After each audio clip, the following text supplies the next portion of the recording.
Hola, ¿qué tal? Mi nombre es Alejandro Velasco, estudiante de la licenciatura en Derecho en la Universidad Virtual del Estado de Guanajuato. Y este es el trabajo, la actividad correspondiente al juicio de amparo, en el cual tenemos que dar una respuesta a los señalamientos en el caso uno, que habla del método de integración, que es nos pregunta cuál es el método de integración que se utilizó para la creación de dicha jurisprudencia. La respuesta es la reiteración de criterios. Respecto al caso número 2, en el cual nos piden que identifiquemos los razonamientos que la jurisprudencia para ser sustituida por la otra jurisprudencia, la 78 diagonal 2018, emitida por la primera sala de la Suprema Corte de Justicia de la Nación. Bueno, pues el razonamiento para la sustitución de la jurisprudencia 93 diagonal 2013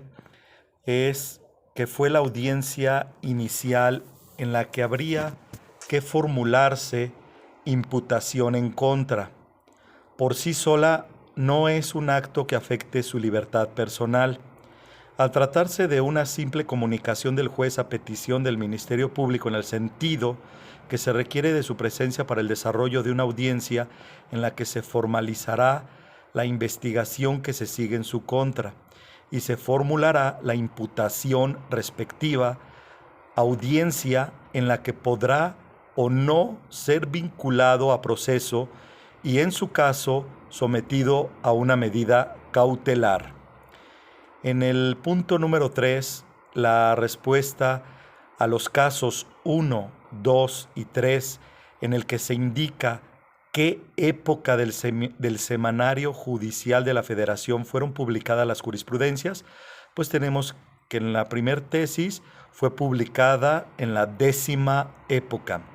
para la segunda tesis en la 9ª época y para la tercera tesis, que es la 102 diagonal 2011, fue publicada en la 9ª época. En el cuestionamiento número 4, que es el caso número 3, señala para qué autoridades es obligatoria la aplicación de dicha jurisprudencia. Bueno, pues la jurisprudencia 145 diagonal 2000 es aplicable para las salas de la Suprema Corte, plenos regionales y colegiado de apelación.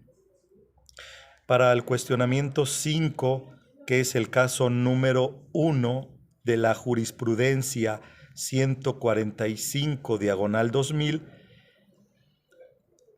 y nos dice que identifiquemos si cumple con el requisito establecido en el artículo 223 de la Ley de Amparo respecto a los votos que deben emitirse para su aprobación. Y la respuesta es sí cumple el requisito establecido en el artículo 223 de la Ley de Amparo, ya que existen las siguientes 5 sentencias.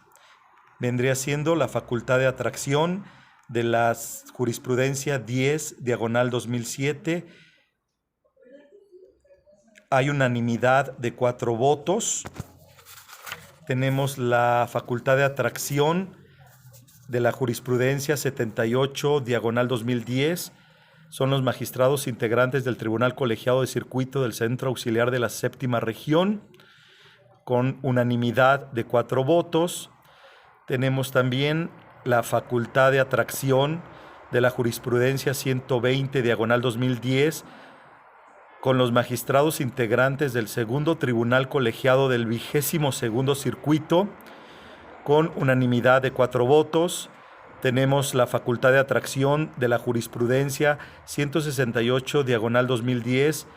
donde los magistrados integrantes del segundo tribunal colegiado en materia civil del cuarto circuito,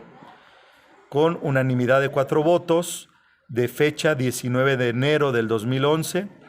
y tenemos la facultad de atracción de la jurisprudencia 13, diagonal 2011, del 11º Tribunal Colegiado en Materia Administrativa del Primer Circuito, con apoyo del 2º Tribunal Colegiado del Circuito del Centro Auxiliar de la Primera Región, con fecha 9 de marzo de 2011, 5 votos, donde el ponente fue el magistrado José Ramón Cosio Díaz y la secretaria Carmen Vergara López. Bueno, ¿cuál es la conclusión? Nos piden como cierre de esta actividad presentar una conclusión congruente de acuerdo con lo que considere de importancia y utilidad de la jurisprudencia. Las jurisprudencias cumplen la función de sentar un precedente de cómo debe ser interpretada una norma jurídica y a partir de ese momento tienen la función de ser un marco de interpretación que guíe a los jueces sobre cómo interpretar esa misma norma en casos similares a futuro. La jurisprudencia tiene por finalidad enseñar de forma correcta la interpretación de la Constitución y de los derechos fundamentales. El maestro Ignacio Burgoa señala que la jurisprudencia se traduce en las interpretaciones y consideraciones jurídicas integrativas uniformes que hace una autoridad judicial designada para tal efecto por ley, respecto de uno o varios puntos de derecho especiales y determinados que surgen en un cierto número de casos concretos semejantes que se presenten, en la inteligencia de que dichas consideraciones e interpretaciones son obligatorias para los inferiores jerárquicos de las mencionadas autoridades y que expresamente señala la ley. El Diccionario Jurídico Mexicano, respecto a la jurisprudencia judicial, la define como la interpretación de la ley firme, reiterada y de observancia obligatoria que emana de las ejecutorias pronunciadas por la Suprema Corte de Justicia de la Nación, funcionando en pleno o salas y por los tribunales colegiados de circuito. La jurisprudencia judicial es la interpretación que hacen los tribunales competentes al aplicar la ley a los supuestos de conflicto que se someten a su conocimiento. Se debe destacar que la jurisprudencia actualmente no es solamente por reiteración, es decir, 5 ejecutorias, sino también por unificación, es decir, una ejecutoria. Al resolver la contradicción de tesis entre las salas de la Suprema Corte o los tribunales colegiados de circuito, en que habrá de definir la Suprema Corte de Justicia de la Nación cuál de las tesis debe prevalecer. Los órganos que emiten jurisprudencia obligatoria para los tribunales militares y judiciales del orden común de los estados y del Distrito Federal y tribunales administrativos locales y federales sobre la interpretación de la Constitución, leyes y reglamentos federales o locales y tratados internacionales son la Suprema Corte de Justicia de la Nación y los tribunales colegiados de circuito. La Suprema Corte de Justicia es el máximo tribunal del país y establece la jurisprudencia funcionando en pleno al resolver en 5 sentencias ejecutoriadas ininterrumpidas por otra en contrario. El sistema de reiteración para fijar la jurisprudencia se reproduce en buena parte de nuestros tribunales, aunque la tendencia es a que en lugar de 5 sentencias sean 3. Así se propone en los artículos 220 y 221 del proyecto de la Ley de Amparo Reglamentaria de los artículos 103 y 107 de la Constitución Política de los Estados Unidos Mexicanos y en el artículo 226 del anteproyecto de Código Tipo hecho por la Asociación de Magistrados de Tribunales de lo Contencioso Administrativo de los Estados Unidos Mexicanos, Asociación Civil. Es importante reiterar que en México la jurisprudencia es obligatoria para los órganos jurisdiccionales. no así para las autoridades administrativas, lo que limita su eficacia, pues de este modo las autoridades emisoras de los actos administrativos solo acatarán indirectamente la jurisprudencia cuando los tribunales, si se interpone el juicio de nulidad desde el punto de vista de la legalidad, ordenen a la autoridad la anulación de ciertos actos por existir jurisprudencia al respecto. De acuerdo con lo establecido por los artículos 94, párrafo octavo de la Constitución Política de los Estados Unidos Mexicanos y 192 de la Ley de Amparo, que fijan los términos en que será obligatoria la jurisprudencia de la Suprema Corte de Justicia de la Nación, el tribunal jurisdiccional referido debe aplicar la jurisprudencia sustentada sobre la inconstitucionalidad de una ley, porque en el último dispositivo citado no se hace ningún distingo sobre su obligatoriedad, atendiendo a la materia sobre la que versa. Además,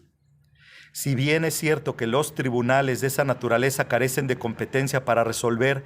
sobre la constitucionalidad de las leyes, también lo es que al aplicar la jurisprudencia sobre esa cuestión se limitan a realizar un estudio de legalidad relativo a si el acto o resolución impugnados respetaron el artículo 16 constitucional, concluyendo en sentido negativo al apreciar que se sustentó en un precepto declarado inconstitucional por jurisprudencia obligatoria de la Suprema Corte, sin que sea aceptable el argumento de que al realizar ese estudio se vulnera el principio de relatividad de las sentencias de amparo, pues éste se limita a señalar que en las mismas no se podrá hacer una declaración general sobre la inconstitucionalidad de la ley o acto que motivara el juicio, ya que en el supuesto examinado, el Tribunal Federal de Justicia Fiscal y Administrativa, al cumplir con la obligación que se le impone de aplicar la jurisprudencia en relación con el caso concreto que resuelve, no invalida la ley ni declara su inaplicabilidad absoluta. Por último, cabe destacar y mencionar que la Suprema Corte de Justicia de la Nación y los tribunales colegiados de circuito, al sentar jurisprudencia, no solo interpreta la ley, sino que estudia los aspectos que el legislador no precisó, sino que además integran a la norma los alcances que, sin estar claramente en ella, se producen en una determinada situación. Sin embargo, esta conformación o integración judicial no constituye una norma jurídica de carácter general, aunque en ocasiones llene las lagunas de esta, fundándose para ello no en el arbitrio del juez, sino en el espíritu de otras disposiciones legales que estructuran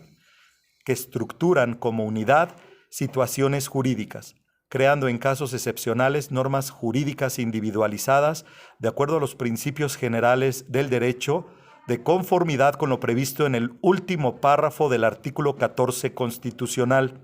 tal y como se reconoce en el artículo 94, párrafo sexto de la Constitución Federal, así como en los numerales 192 y 197 de la Ley de Amparo, en los que se contempla a la interpretación de las normas como materia de la jurisprudencia. Gracias y muy buenas tardes.